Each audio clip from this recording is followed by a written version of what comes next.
Bonjour et bienvenue dans ce nouvel épisode de la parenthèse étoilée. Pour ce mois de juin, nous pourrons observer les nuages noctulescents, des étoiles filantes pas toujours au rendez-vous et de jolies conjonctions planétaires. Restez à l'écoute et je vous parle de tout cela après le générique.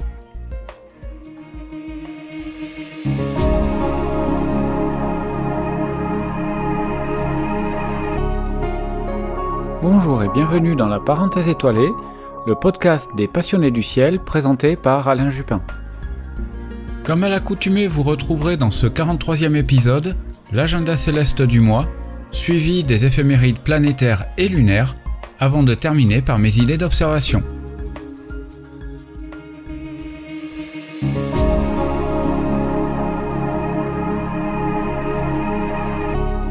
L'agenda du ciel, au jour le jour.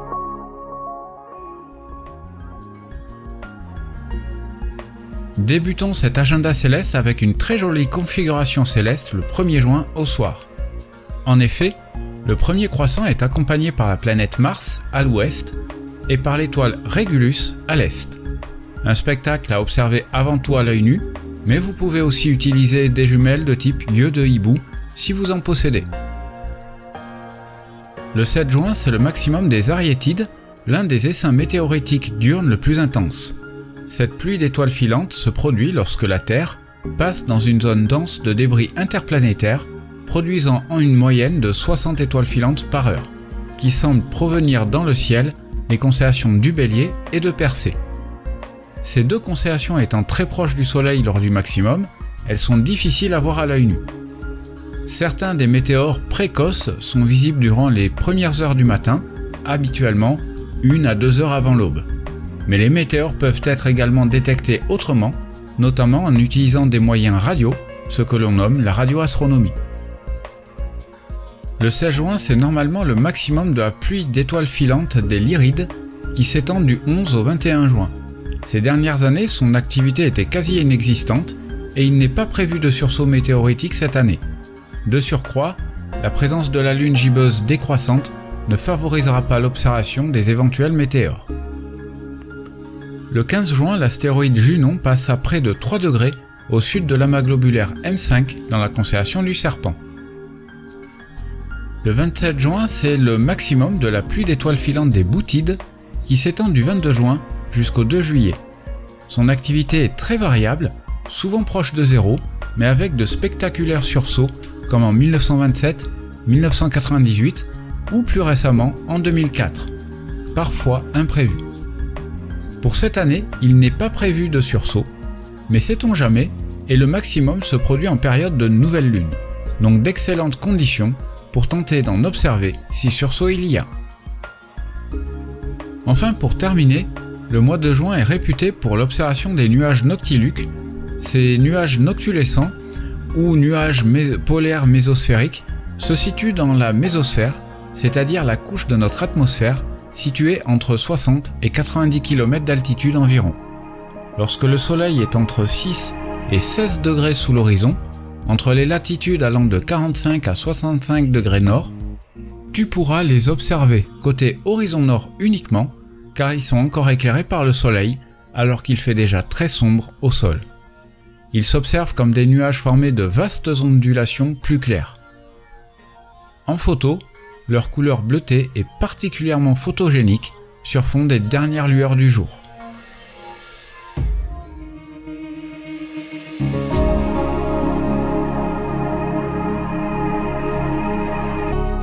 La visibilité des planètes.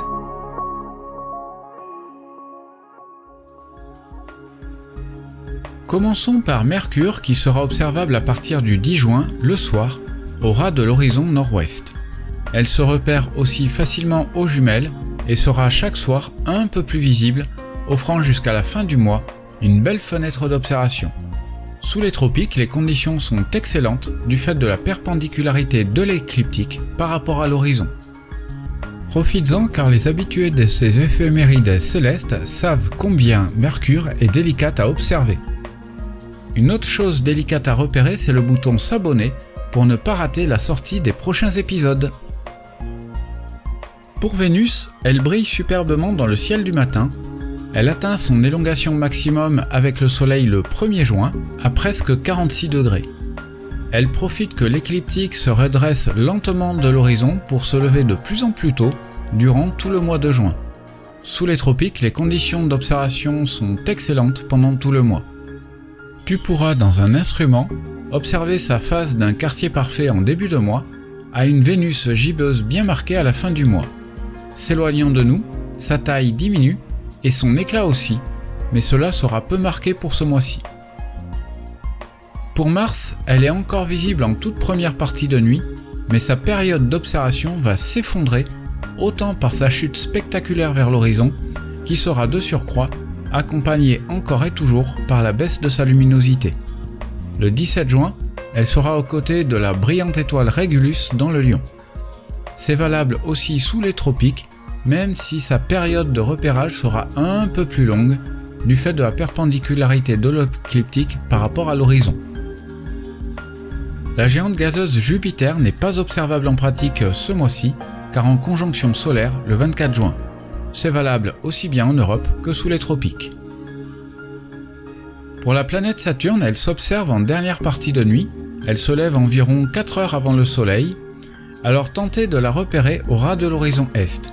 Mais elle est encore très basse, rendant les observations difficiles dans des instruments, la turbulence à l'horizon dégradant encore trop les images. Sous les tropiques, les conditions d'observation, y compris dans des instruments, sont déjà excellentes à cause de l'écliptique patati patata. Uranus est toujours inobservable ce mois-ci, même si elle revient dans le ciel du matin. En effet, son éclat sera encore trop pâle, alors que les premières lueurs de l'aube sont déjà là. Il faudra attendre encore quelques mois pour l'observer dans de bonnes conditions. La plus éloignée des planètes, Neptune, bien que s'éloignant du Soleil, est encore difficilement observable en raison de l'écliptique. Bon, vous connaissez la musique.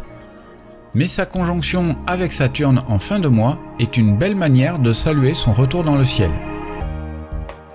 Pour finir, toutes ces planètes orbitent autour du Soleil. Il sortira de la constellation du Taureau le 21 juin pour rejoindre celle des Gémeaux. Ce mois-ci, les jours rallongent toujours, mais de manière peu marquée. Le 21 juin, ce sera d'ailleurs le jour le plus long, aussi appelé le solstice d'été, qui aura lieu à 2h41. Ce mois-ci, les astronomes n'auront droit qu'à environ 3h30 de nuit astronomique pour leurs observations.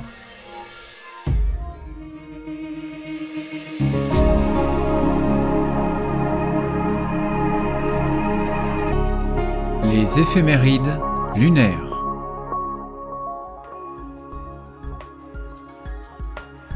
Ce mois-ci débutera avec un quasi premier quartier de lune. Le mardi 3, ce sera le premier quartier visible dans la constellation du Lion. Le mercredi 11, ce sera une pleine lune dans la constellation du Serpentaire. Elle est surnommée la pleine lune des fraises, car c'est le mois associé à la récolte des fraises.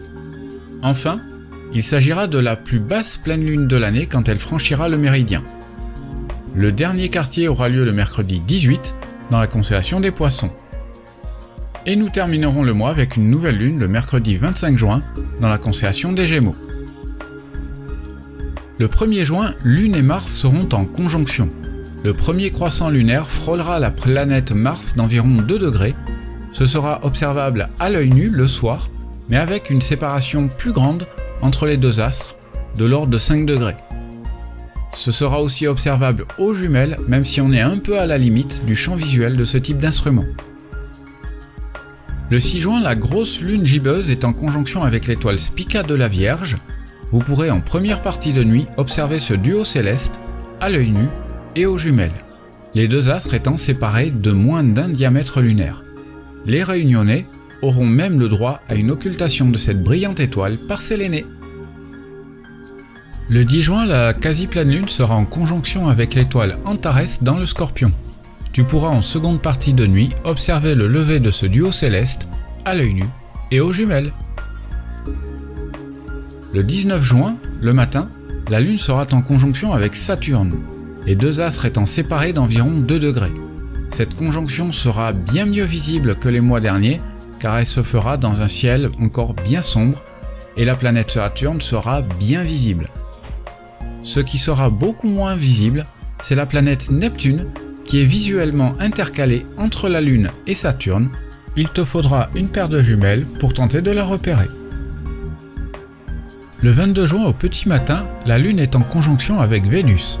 Un spectacle magnifique, à ne pas manquer, observable à l'œil nu mais pas aux jumelles, les deux astres étant trop éloignés l'un de l'autre. En plein jour, Lune et Vénus sont séparés de 6 degrés et à 45 degrés du Soleil. Si tu as un ciel d'un bleu azur, tu pourras peut-être repérer l'étoile du Berger à l'œil nu. Pour clôturer ce chapitre, le 27 juin, le pâle éclat mercurien est visible à environ 6 degrés au sud-ouest, en bas à droite donc, du croissant lunaire.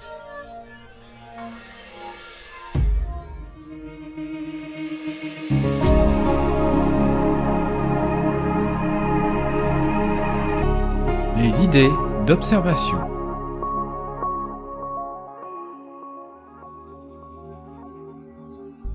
La partie bien visible du zodiaque s'étendra du Cancer qui sombre rapidement dans les dernières lueurs du crépuscule et jusqu'au Bélier qui refait surface en toute fin de nuit dans les premières lueurs du jour. En milieu de nuit et en milieu de mois, la constellation d'Hercule est accrochée au zénith, entourée du Dragon, de la Lyre, de la couronne boréale, du Serpentaire et du Serpent. Le ciel du printemps est très galactique et le mois de juin ne fait pas exception, même si les amas d'étoiles et les nébuleuses de l'été refont surface. Tiens, en parlant de ça, tu sais que l'épisode sur le ciel de printemps est enfin sorti ? Si tu ne l'as pas vu passer, c'est peut-être que tu n'as pas encore cliqué sur la petite cloche. Allez hop, un petit clic et plus aucun épisode ne t'échappera. Ce mois-ci, je vous propose de repérer la constellation du Serpent. Mais en 1930, lorsque l'Union astronomique internationale valide les travaux d'Eugène Delaporte sur les délimitations scientifiques des constellations, le Serpent sera alors coupé en 2 constellations, la tête et la queue, entre lesquelles s'intercale le Serpentaire, aussi appelé l'Ophiuchus. La tête du Serpent est à l'ouest du Serpentaire et au-dessus de la constellation de la Balance. La constellation de la queue du Serpent se faufile entre l'écu de Sobieski et le Serpentaire. Son étoile la plus brillante est Unukalai, une géante rouge de magnitude 2,5. Elle abrite 2 objets messiers, et non des moindres, dont on va parler tout de suite. Dans la constellation de la tête du Serpent, je te propose d'observer l'amas globulaire M5 situé non loin de la plus brillante des étoiles de la tête du Serpent. De magnitude 5,5, il pourrait même se distinguer à l'œil nu dans un bon ciel. Dans des jumelles, sa tache diffuse est du plus bel effet et l'observer dans un instrument d'au moins 200 mm est nécessaire pour résoudre ces étoiles et t'offrir une vue magique de ce joyau céleste. C'est l'un des plus vieux et plus grands amas globulaires que l'on connaisse.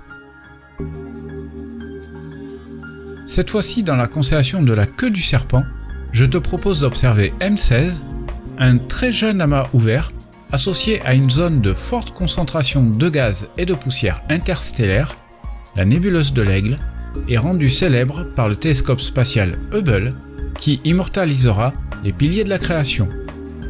Aux jumelles, on peut distinguer une vingtaine d'étoiles sur la centaine qu'il contient. Et il te faut un télescope d'au moins 300 mm et un filtre O3 pour distinguer les piliers de la création. Au cœur du Serpentaire se trouvent plusieurs jolis amas d'étoiles que sont M10 et M12, repérables aux jumelles mais nécessitant un télescope de 200 mm ou plus pour les résoudre et en apprécier la splendeur. Non loin de là, bien qu'un peu plus compliqué de repérage, se trouve M14 qui vaut lui aussi largement le détour. Bien sûr, les objets présentés le mois dernier et dans l'épisode de juin de l'année dernière restent en grande partie d'actualité et si tu ne l'as pas déjà écouté, je te renvoie vers l'épisode sur le ciel du printemps pour découvrir les grands classiques. L'épisode sur le ciel de l'été arrive très bientôt.